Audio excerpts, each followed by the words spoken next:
5 തലമുറകളായി നിങ്ങൾക്കൊപ്പം PRS hospital. വർഷങ്ങൾക്ക് മുമ്പ് ഒരു ദിവസം എനിക്കൊരു ഫോൺ കാൾ വന്നു. ഫോൺ കാളിൻ്റെ അങ്ങേ തലയ്ക്കൽ അന്നത്തെ മുൻ മന്ത്രി, പിന്നെ അദ്ദേഹം മന്ത്രിയായി, സാർ പിന്നെയും മന്ത്രിയായി, മുൻ മന്ത്രിയും വളരെ പ്രമുഖനുമായിട്ടുള്ള കേരള കോൺഗ്രസിൻ്റെ സീനിയർ നേതാവായിട്ടുള്ള PJ ജോസഫ് സാറായിരുന്നു അങ്ങേ തലയ്ക്കൽ. പെട്ടെന്ന് ഞാൻ PJ ജോസഫാണ് എന്ന് പറഞ്ഞപ്പോൾ ഞാനൊന്ന് ഞെട്ടി. എന്തിനാണ് എന്നെ ഇപ്പോൾ വിളിക്കുന്നത്?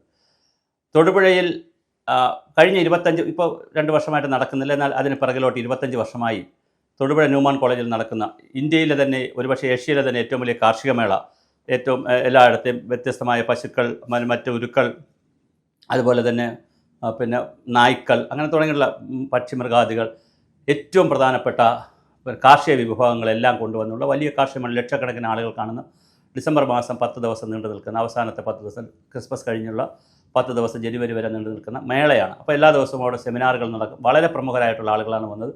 ആദ്യം അത് കോട്ടയത്താണ് നടന്നത്. അത് UR അനന്തമൂർത്തിയുടെ, ഗാന്ധി സർവകലാശാല വൈസ് ചാൻസലർ UR അനന്തമൂർത്തിയുടെ നിർദ്ദേശപ്രകാരം അത് തൊടുപുഴ, സ്വന്തം നാടായ തൊടുപുഴ ന്യൂമാൻ കോളേജിലേക്ക് മാറ്റി. അവിടെ എല്ലാ വർഷവും ഇങ്ങനെ 10 ദിവസം സെമിനാർ നടക്കുമ്പോൾ വളരെ പ്രമുഖരായിട്ടുള്ള ആളുകളാണ് അവിടെ വന്നു പോയിട്ടുള്ളത്. APJ അബ്ദുൽ കലാം മുൻ പ്രസിഡന്റ് തുടങ്ങി ഏറ്റവും പ്രമുഖരായിട്ടുള്ള ഇന്ത്യയിലെ ആളുകളാണ് അവിടെ വരുന്നത്. അങ്ങനെ ഇരിക്കുമ്പോൾ അണ്ണാ ഹസാരെയുമായി എനിക്ക് നല്ലൊരു ബന്ധമുണ്ട്. അന്നുമുണ്ട്, ഇപ്പോഴും ചെറിയ ബന്ധമുണ്ട്. പക്ഷേ ഇപ്പോൾ അണ്ണാ ഹസാരെ നല്ല പ്രായമായി, അതുകൊണ്ട് നേരിട്ട് സംസാരിക്കാൻ കഴിയാറില്ല. അണ്ണാ ഹസാരെയുമായി ഒരു ബന്ധം എനിക്കുള്ളതുകൊണ്ട് അണ്ണാ ഹസാരെ അവിടെ ഒരു പരിപാടിക്ക് കിട്ടുമോ എന്ന് ചോദിച്ചിരുന്നു. അങ്ങനെ ഞാനത് കണക്ട് ചെയ്ത് കൊടുത്തു. അപ്പോൾ അതങ്ങ് തീർന്നു. അത് കഴിഞ്ഞ് വീണ്ടും അടുത്ത വർഷങ്ങളായപ്പോൾ വീണ്ടും ജോസഫ് സാർ എന്നെ വിളിച്ചു. അപ്പോൾ ഒരു പരിചയം മീൻസ് ഇങ്ങനെ ഫോണിൽ ഒരിക്കൽ വിളിച്ച ആളാണല്ലോ. ഒന്നുകൂടെ വിളിച്ചത് ഡോക്ടർ രാജേന്ദ്ര സിംഗ്, മാക്സാസെ അവാർഡ് വിന്നറായിട്ടുള്ള, സമാധാനത്തിനൊക്കെ ഉള്ള ജല പുരസ്കാരമൊക്കെ കിട്ടിയിട്ടുള്ള ഡോക്ടർ രാജേന്ദ്ര സിംഗിനെ രാജസ്ഥാനിൽ നിന്ന് വിളിക്കാനാണ്. അപ്പോൾ അത് ഞാൻ വിളിച്ചു കൊടുത്തു. അപ്പോൾ എന്നോട് പറഞ്ഞു, താങ്കൾ കൂടി വരണം, ഞാനും കൂടി ചെല്ലണമെന്ന് പറഞ്ഞു. ഞാൻ അവിടെ ചെന്നു. ഈ സെമിനാറുകളുടെ ഏറ്റവും വലിയൊരു പ്രത്യേകത, സാർ കൂടെ ഇരുന്നിട്ടാണ് ഈ വിഷയങ്ങളൊക്കെ കേൾക്കുന്നത്. സാറും ഇടപെടും. അങ്ങനെ ഞാൻ അവിടെ എൻ്റെ പ്രസൻറ്റേഷനും പ്രസംഗവും എല്ലാം, പ്രഭാഷണമെല്ലാം കേട്ട് കഴിഞ്ഞപ്പോൾ സാർ പറഞ്ഞു, ഇപ്പം നമ്മൾ പ്രതിപക്ഷത്താണ്, പക്ഷേ ഭരണപക്ഷത്തേക്ക് വരും, അടുത്ത തെരഞ്ഞെടുപ്പിലേക്ക് വരുമ്പോൾ നമുക്ക് തീർച്ചയായിട്ടും നമുക്ക് കുറച്ച് കാര്യങ്ങളൊക്കെ, ഈ പറഞ്ഞ കാര്യങ്ങളൊക്കെ ചെയ്യാമെന്നൊക്കെ പറഞ്ഞ് അവിടെ വെച്ച് ഞങ്ങൾ പിരിഞ്ഞു. അത് കഴിഞ്ഞ് ഞാനെപ്പോഴും ഗവൺമെൻറ്റിലുണ്ട്, ഗവൺമെൻറ്റിൽ ഞാൻ ജോലി ചെയ്യുന്ന സമയമാണ്. അത് കഴിഞ്ഞ് വീണ്ടും സാറ് അധികാരത്തിൽ വരുന്നു. ജലവകുപ്പ് മന്ത്രിയാകുമ്പോൾ സാറ് ഒരു മീറ്റിങ്ങിൽ വെച്ച്, വീണ്ടും തിരുവനന്തപുരത്ത് വെച്ചൊരു മീറ്റിങ്ങിൽ കാണുന്നു. പിന്നെ സാറിനെ പോയി സാർ കാണാൻ പറയുന്നു, സാറിനെ കാണുന്നു. അങ്ങനെ ചർച്ചകളൊക്കെ നടത്തി ഞാൻ സാറിൻ്റെ കീഴിൽ ഡയറക്ടറായി പ്രവർത്തിച്ചു. ഞാൻ ഇത്രയും പശ്ചാത്തലം പറഞ്ഞത് എൻ്റെ ആ കാലത്തെ ഒരു അനുഭവം പറഞ്ഞിട്ട് ഞാൻ ഇങ്ങോട്ട് വരാം. വളരെ നാട്ടിൻപുറത്തെ ഒരു നന്മയുള്ള മനുഷ്യൻ, പച്ചയായ ഒരു മനുഷ്യൻ, മന്ത്രിയായിരിക്കുമ്പോഴും MLA ആയിരിക്കുമ്പോഴും ഒക്കെ നല്ല ഗായകനാണ്. പാട്ട് പാടാൻ പറഞ്ഞാൽ ഏത് സാഹചര്യത്തിലും പെട്ടെന്ന് പാട്ട് പാടാൻ ശ്രമിക്കും, പാടുന്ന വ്യക്തിയാണ്. നന്നായി നല്ലൊരു കർഷകനാണ്. നല്ലൊരു കർഷകൻ്റെ പിതാവ് കർഷകനായിരുന്നു. വലിയൊരു കർഷകൻ്റെ മകനാണ്. അതുപോലെ തന്നെ കർഷക കുടുംബമാണ്. അവിടെ പശുവും ആടും എരുമയും പോത്തും, ഇങ്ങനെ വൈവിധ്യമായ, മുയലും താറാവും കോഴിയും എല്ലാം വൈവിധ്യമായ കാർഷിക രീതികളും പക്ഷി മൃഗാദികളെ വളർത്തുന്നൊരു പ്രദേശമാണ്. ഞാൻ പുറപ്പുഴയിലാണ് ഈ നാട്. പുറപ്പുഴയെക്കുറിച്ച് പറയുമ്പോൾ നിരവധി സിനിമകളിൽ നമ്മൾ പുറപ്പുഴ എന്ന ഗ്രാമത്തെ കണ്ടിട്ടുണ്ട്. പ്രത്യേകിച്ച് പുറപ്പുഴയിൽ കീരിക്കാടൻ ജോസിൻ്റെ, ഞാൻ ഓർക്കുന്നതനുസരിച്ച് കീരിക്കാടൻ ജോസിൻ്റെ ഒരു സിനിമ, അവിടെ തല്ല് നടക്കുന്നത് ഈ പുറപ്പുഴ എന്ന് പറയുന്ന ഒരു കൊച്ചു ഗ്രാമത്തിൽ വെച്ചാണ്. അത് ഈ തൊടുപുഴയ്ക്ക് കുറച്ച് മുമ്പാണ് ഈ പുറപ്പുഴ എന്ന് പറയുന്ന സ്ഥലത്തേക്ക് പോകാൻ കഴിയുന്നത്. അവിടെ വെച്ച് നിരവധി സിനിമകൾ ഷൂട്ടിംഗ് നടന്നിട്ടുണ്ട്. അപ്പോൾ അതും അതാണ് ആ ഗ്രാമത്തിന് പറയാനുള്ളൊരു പ്രത്യേകത. ആ ഗ്രാമത്തിൽ ജനിച്ച, ശരിക്കും പറഞ്ഞാൽ നമ്മൾ ആ ഗ്രാമത്തിൽ ചെന്ന് നോക്കുമ്പോൾ ആ ഗ്രാമത്തിൽ നിന്ന് 1970 ഒരു മനുഷ്യൻ, ഒരു ചെറുപ്പക്കാരൻ തിരുവനന്തപുരത്തേക്ക് വരും എന്ന് നമുക്ക് ഒരിക്കലും സങ്കല്പിക്കാൻ കഴിയുന്നൊരു ഗ്രാമമല്ല. അത്രയ്ക്കൊരു ഉൾഗ്രാമമാണത്. അവിടെ വച്ച് മൈ ഡിയർ മമ്മി, എൽസമ്മ എന്ന ആൺകുട്ടി, വാസന്തി ലക്ഷ്മി, അങ്ങനെ കുറേ സിനിമകൾ അവിടെ ഷൂട്ട് ചെയ്തിട്ടുണ്ട്. അപ്പോൾ അങ്ങനെ ഒരു വളരെ ചെറിയൊരു ഗ്രാമമാണത്, വളരെ ചെറിയ ഗ്രാമമാണ്. ഉൾവനത്തിൻ്റെ സാധ്യതകൾ നോക്കുന്നതിനാണ് ആ ഗ്രാമത്തിലുള്ള ഷൂട്ടിങ്ങൊക്കെ നടക്കുന്നത്. ഒരു വളരെ ചെറിയ ഗ്രാമമാണ്. അവിടെ നിന്നുള്ള ഒരു മനുഷ്യൻ, ഞാൻ പറഞ്ഞൊരു വ്യക്തി തിരുവനന്തപുരത്തേക്ക് വരുന്നു. 1970 സാറിൻ്റെ ജോസഫ് സാറ് ആദ്യമായി തെരഞ്ഞെടുപ്പിൽ മത്സരിക്കുന്നത്. അന്നത്തെ കേരള കോൺഗ്രസിൻ്റെ പാർട്ടി ചെയർമാൻ KM ജോർജിൻ്റെ കൂടി അഭ്യർത്ഥന മാനിച്ചുകൊണ്ട്, നാട്ടുകാരിലെ ആളുകളുടെയൊക്കെ പാർട്ടി പ്രവർത്തന അഭ്യർത്ഥന മാനിച്ചുകൊണ്ട് മത്സരിക്കുന്നു. അങ്ങനെ ജയിക്കുന്നു. അത് കഴിഞ്ഞിട്ട് നിരവധി വകുപ്പുകൾ അദ്ദേഹം കൈകാര്യം ചെയ്തു. 36 വയസ്സിൽ ഒരു പ്രത്യേക സാഹചര്യത്തിൽ KM മാണി സാർ ഒരു കേസിൽ പെടുന്ന സാഹചര്യത്തിൽ, തെരഞ്ഞെടുപ്പ് കേസുമായി ബന്ധപ്പെട്ട സാഹചര്യത്തിൽ ആഭ്യന്തരമന്ത്രിയാകുന്നതാണ്. ആദ്യത്തെ 36 വയസ്സിൽ ആഭ്യന്തരമന്ത്രിയാകുന്നു. പിന്നെ തുടർന്ന് സാർ ഭവന നിർമ്മാണ വകുപ്പ് കൈകാര്യം ചെയ്തിരുന്നു, റവന്യൂ വകുപ്പ് കൈകാര്യം ചെയ്തു, വിദ്യാഭ്യാസ വകുപ്പ് കൈകാര്യം ചെയ്തു, അതുപോലെ തന്നെ പിന്നെ ജലവിഭവ വകുപ്പ് കൈകാര്യം ചെയ്തു. അവസാനമായി കൈകാര്യം ചെയ്തത് ജലവകുപ്പിലാണ് ഞാൻ കൂടെ ഉണ്ടായിരുന്നത്. ഈ കൈകാര്യം ചെയ്ത കാലഘട്ടങ്ങളിലൊക്കെ വളരെ വ്യത്യസ്തമായ ഒരുപാട് സംഭാവനകൾ കേരളത്തിൽ നൽകിയിട്ടുണ്ട്. വിദ്യാഭ്യാസ മന്ത്രിയായിരുന്നപ്പോൾ പ്ലസ് ടു തുടങ്ങിയെന്നുള്ള ഗുണം എന്താണ്? അതുവരെ ഗ്രാമങ്ങളിലുള്ള കുട്ടികൾക്ക് കോളേജിൽ പോയി പ്രീ ഡിഗ്രിക്ക് പഠിക്കുക എന്ന് പറഞ്ഞാൽ എളുപ്പമല്ല. കോളേജിൽ പോയി പഠിക്കുക, ദൂരെ കോളേജുകളിൽ പോയി പഠിക്കണം, കുറച്ച് സീറ്റുകളേ ഉള്ളൂ. പാരലൽ കോളേജുകളിലാണ് പ്രീ ഡിഗ്രിക്ക് പഠിക്കാൻ പോയിക്കൊണ്ടിരുന്നത്. അവരെ മാറ്റി ആയിരക്കണക്കിന് ലക്ഷക്കണക്കിന് വിദ്യാർത്ഥികൾക്ക് പ്ലസ് ടു പഠിക്കാനുള്ള സാഹചര്യം ഉണ്ടായി. അതിൽ നിന്ന് നഴ്സിംഗും അതുപോലെ ഒരുപാട് കോഴ്സുകളിലേക്ക് കുട്ടികൾക്ക് പിന്നെ തുടർന്ന് പഠിക്കുവാനും വിദേശ രാജ്യങ്ങളിലേക്കൊക്കെ പോയി നല്ല പണം സമ്പാദിക്കും. കേരളത്തിൻ്റെ സമ്പദ് വ്യവസ്ഥയ്ക്ക് വലിയ മുതൽക്കൂട്ടാക്കുവാൻ പ്ലസ് ടു തുടങ്ങിയതുകൊണ്ട് കുറച്ച് കുട്ടികൾക്ക് ജോലി പഠിക്കാൻ കിട്ടുന്നതല്ല, തുടങ്ങിയതുകൊണ്ടൊരു അവസരമുണ്ടായി.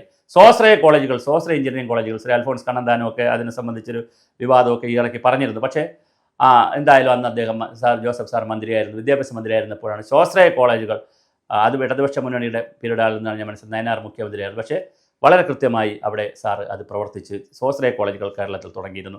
അതുപോലെ തന്നെ സാർ ഓരോ കാലഘട്ടത്തിലും ഭവന നിർമ്മാണത്തിൻ്റെ ചുമതലയുള്ളപ്പോൾ നിർമ്മിതി കേന്ദ്രം ആരംഭിച്ചിരുന്നു. ജലവിഭവത്തിന് ചുമതലയുള്ളപ്പോൾ ആദ്യമായി പൈപ്പ് പോളിസി കേരളത്തിൽ കൊണ്ടുവന്നു. പൈപ്പ് പോളിസി കൊണ്ടുവന്നത് കൊണ്ട് തന്നെ ഈ നിരന്തരം പൈപ്പ് പൊട്ടുന്ന ഒരു പ്രശ്നമുണ്ട് കേരളത്തിൽ. വാട്ടർ അതോറിറ്റിയുടെ പൈപ്പ് നിരന്തരം പൊട്ടും. ഒരു ആക്ഷേപം തന്നെ ഉണ്ടായിരുന്നു, വാട്ടർ അതോറിറ്റി പൈപ്പ് അല്ലേ പൊട്ടിയെന്ന് ആരെങ്കിലും അത് വാട്ടർ അതോറിറ്റി പൈപ്പ് അല്ലേ എന്ന് ചോദിക്കുന്ന കളിയാക്കുന്ന രീതി ഉണ്ടായിരുന്നു. അത് മാറ്റി വളരെ കൃത്യമായ പൈപ്പ് പോളിസി കൊണ്ടുവന്നതോടുകൂടി അത് കൃത്യമായി നമുക്കത് ക്വാളിറ്റിയുള്ള പൈപ്പുകൾ ഇടുന്ന രീതിയിലേക്ക് മാറി. കുടിവെള്ളത്തിൻ്റെ നിലവാരം കൂട്ടുന്നതിനുള്ള കുടിവെള്ള ഗുണനിലവാര പരിശോധന സംവിധാനം കേരളമാകെ വ്യാപിപ്പിച്ചു.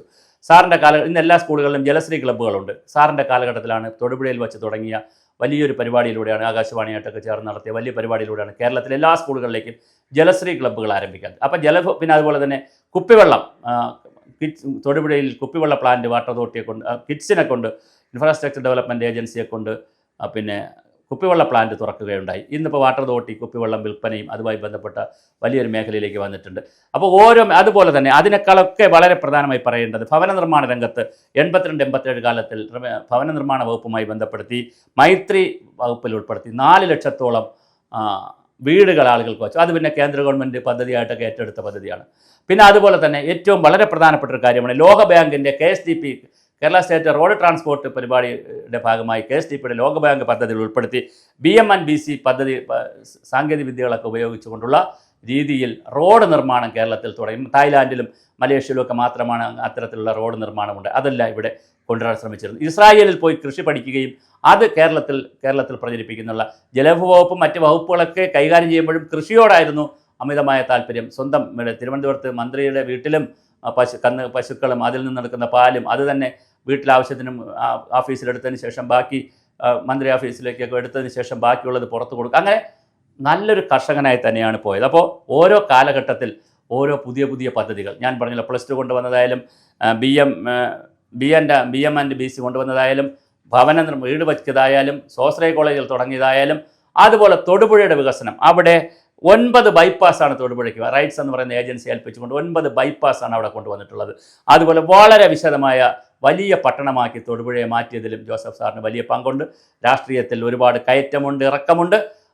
പല പ്രാവശ്യം തോറ്റു, MP ആയി, പല പ്രാവശ്യം ഞാൻ പറഞ്ഞ MLA ആയി, മന്ത്രിയായി, ചെറിയ പ്രായത്തിൽ തന്നെ ആഭ്യന്തര വകുപ്പ് തുടങ്ങി നിരവധി മന്ത്രിയായി. 70കൾ മുതൽ കണക്കാക്കുമ്പോൾ ഇപ്പോൾ 2025 ആകുന്നു, 55 വർഷമാകുന്നു നിയമസഭയിൽ വന്നിട്ട്. ഇപ്പോൾ ഞാൻ മനസ്സിലാക്കുന്നതനുസരിച്ച് KR ഗൗരിയമ്മ, KM മാണി സാറെല്ലാം മരിച്ചുപോയി. ഇപ്പോൾ ഉള്ളതിൽ ഏറ്റവും സീനിയറാണ് ജോസഫ് സാർ എന്ന് മനസ്സിലാക്കുന്നു. സാറിന് ജൂൺ 28 ഈ 2025 ജൂൺ 28 സാറിന് 84 വയസ്സാവുകയാണ്. സദാഭിഷേകം ചെറുപ്പത്തിനാവുകയാണ്. അപ്പോൾ വളരെ വലിയ കാര്യമാണ്. ഇനി ഒരു കുഞ്ഞൊരു കാര്യം കൂടി പറഞ്ഞാൽ ഞാൻ അവസാനിപ്പിക്കാം. ഞാൻ ഇതിനിടയിൽ സാറിൻ്റെ വീട്ടിൽ പോകാൻ പലതവണ ഒഫീഷ്യലായ കാര്യങ്ങൾക്കും അല്ലാതെയൊക്കെ സാറിൻ്റെ വീട്ടിൽ പോകാൻ അവസരമുണ്ടായിട്ടുണ്ട്. പലപ്പോഴും ചെല്ലുമ്പോഴും സാറിൻ്റെ wife doctor Shantha madam sir തന്നെ പാടത്തും അവിടെ ഈ പറമ്പിലുമൊക്കെ നേരിട്ട് ഇടപെട്ട് വച്ചിട്ടുള്ള, നേരിട്ട് പരിപാലിച്ചിട്ടുള്ള പഴമൊക്കെ എടുത്ത് തരാറുണ്ട്. ഒരു പ്രാവശ്യം രാവിലെ കാപ്പി കുടിക്കാതെ ചെന്നപ്പോൾ രാവിലെ ഞാൻ ഭക്ഷണം കഴിക്കാൻ പറഞ്ഞു. അപ്പോൾ അവിടുത്തെ അവരുടെ വൈഫും അവിടെ ജോലിക്ക് നിൽക്കുന്നവരൊക്കെ തന്നപ്പോൾ ഇതെല്ലാം കഴിച്ചു കഴിഞ്ഞപ്പോൾ പെട്ടെന്ന് 2 ചെറിയ പഴം എടുത്തുകൊണ്ട് വരുന്നു. മന്ത്രിയാണ് എന്ന് മനസ്സിലാക്കുക. നാണിപ്പൂവൻ പഴമാണ് എടുത്തുകൊണ്ട് ഇതുകൂടെ കഴിക്കണം സുഭാഷ് എന്ന് പറഞ്ഞു. ഞാൻ ചോദിച്ചു, സാർ ഇത് ഞാൻ പ്രത്യേകം വളമൊന്നും വിടാതെ ഉണ്ടാക്കിയതാണ്. അത്രമാത്രം കാരുണ്യമുള്ള കരുണയുടെ നന്മ മരമാണ്. ഞാനിതൊന്നും പറയുന്നത്, ഞാൻ ഒരുപാട് മന്ത്രിമാരെ കൂടെ ജോലി ചെയ്തിട്ടുണ്ട്, ഒരുപാട് IASകാരുടെ കൂടെ ജോലി ചെയ്തിട്ടുണ്ട്, ഇടതുപക്ഷ മുന്നണിയിൽ ജോലി ചെയ്തിട്ടുണ്ട്, ഐക്യമുന്നണിയിൽ ജോലി ചെയ്തിട്ടുണ്ട്. അതെല്ലാം ഞാൻ അക്കാഡമിക്കായി ജോലി ചെയ്തതാണ്. പക്ഷേ ഞാൻ ഈ പറഞ്ഞത് അതുപോലെ തന്നെ ഒരു ദിവസം രാവിലെ സാറിൻ്റെ അവിടുത്തെ പ്രദേശം മുഴുവൻ, സാറിന് നല്ല ഒരു ഗാർഡനും കാർഷിക തോട്ടമൊക്കെ ഉണ്ട്, അതെല്ലാം എന്നെ കൊണ്ട് നടന്ന് കാണിച്ചു. കുളം സ്വന്തമായുണ്ട്, മീൻ വളർത്തലുണ്ട്. ഒരു അത്ഭുത മനുഷ്യനാണ്. ഇതിനേക്കാളൊക്കെ ഉപരി വലിയ ഗാന്ധിയനാണ്. ചെറിയ ഗാന്ധിയൻ എന്ന് പറഞ്ഞുകൂടെ. ഒരു കയ്യിൽ ബൈബിളും മറ്റൊരു കയ്യിൽ ഗാന്ധിസവും കൊണ്ട് ഗാന്ധിയൻ സ്റ്റഡി സെൻറ്റർ തൊടുപുഴയിൽ തുടങ്ങിയിട്ടുണ്ട്. ഒരുപാട് ആളുകൾക്ക് ജോലി കൊടുത്തിട്ടുണ്ട്. ഞാൻ ഈ പറഞ്ഞ പോലെ ഇരുന്ന വകുപ്പുകളിലെല്ലാം പുതിയ വിപ്ലവം ഉണ്ടാക്കിയിട്ടുണ്ട്. അവിടെ ടെക്നോ പാർക്ക് കൊണ്ടുവരണമെന്നുള്ളതാണ് അടുത്തൊരു മോഹമായി സാർ കഴിഞ്ഞ ദിവസം പത്രത്തിൽ വന്നിരുന്നു. പിന്നെ ഒരു കാര്യം കൂടി പറഞ്ഞ് ഞാൻ അവസാനിപ്പിക്കാം. ബോംബെയിൽ നിന്ന് കന്യാകുമാരിയിലേക്ക് ഒരു എക്സ്പ്രസ് ഹൈവേ കേരളത്തിലൂടെ കടന്നു പോകുന്നത്, എക്സ്പ്രസ് ഹൈവേ വേണം എന്ന് പറഞ്ഞൊരു യാത്ര തന്നെ സാർ നടത്തിയിരുന്നു, വലിയൊരു അവയർനെസ് ഉണ്ടാക്കാൻ. പക്ഷേ അന്ന് കേരളം അത് അനുവദിച്ചില്ല. അന്ന് പാരിസ്ഥിതികമായ പ്രശ്നങ്ങളൊക്കെ പറഞ്ഞാണ് അന്ന് MP വീരേന്ദ്രകുമാറിൻ്റെയൊക്കെ നേതൃത്വത്തിൽ മാതൃഭൂമിയൊക്കെ ശക്തമായി എതിർത്ത് നിന്നതുകൊണ്ട് അത് നടന്നില്ല. പക്ഷേ അതിനുശേഷം ഇപ്പോൾ നമ്മൾ മലയോര ഹൈവേ, തീരദേശ ഹൈവേ, NH, ഒരുപാട് NHകളും ഒക്കെ നമ്മൾ പറയുന്നു. പക്ഷേ ഇതെല്ലാത്തിനും ഒരുപക്ഷെ പരിഹാരം ആ ഒരു ഹൈവേ വന്നിരുന്നുവെങ്കിൽ കുറച്ചുകൂടി വേറൊരു കേരളം ആകുമായിരുന്നു. എന്തായാലും കേരളത്തിലെ ഓരോ വികസന വകുപ്പിലിരുന്നപ്പോഴും പുതിയ പുതിയ സ്വപ്നങ്ങൾ കണ്ടിട്ടുള്ള ആ നന്മയുള്ള നാട്ടുംപുറത്തുകാരൻ്റെ നാട്യമില്ലാത്ത ആളിനെ വ്യക്തിത്വത്തെ പരിചയപ്പെടുത്തുന്ന സന്തോഷമുണ്ട്. 84-ാം വയസ്സ് സാറിനാകുന്നു. എല്ലാവിധ ഭാവങ്ങളും നമ്മുടെ ചാനൽ പ്രവർത്തകരും ഡിജിറ്റൽ ചാനലിൻ്റെ പ്രവർത്തകർ അർപ്പിക്കുകയാണ്. ദീർഘായുസ്സോടെ ആയുരാരോഗ്യത്തോടെ വീണ്ടും ഈ കേരളത്തിലെ രാഷ്ട്രീയ സാംസ്കാരിക ഭരണരംഗങ്ങളിൽ ശോഭിക്കട്ടെ. തീർച്ചയായിട്ടും വലിയൊരു ദക്ഷിണാശാലി, ദാർശനികൻ, പൊളിറ്റിക്കൽ വിഷണറി ആണ് സാറ്.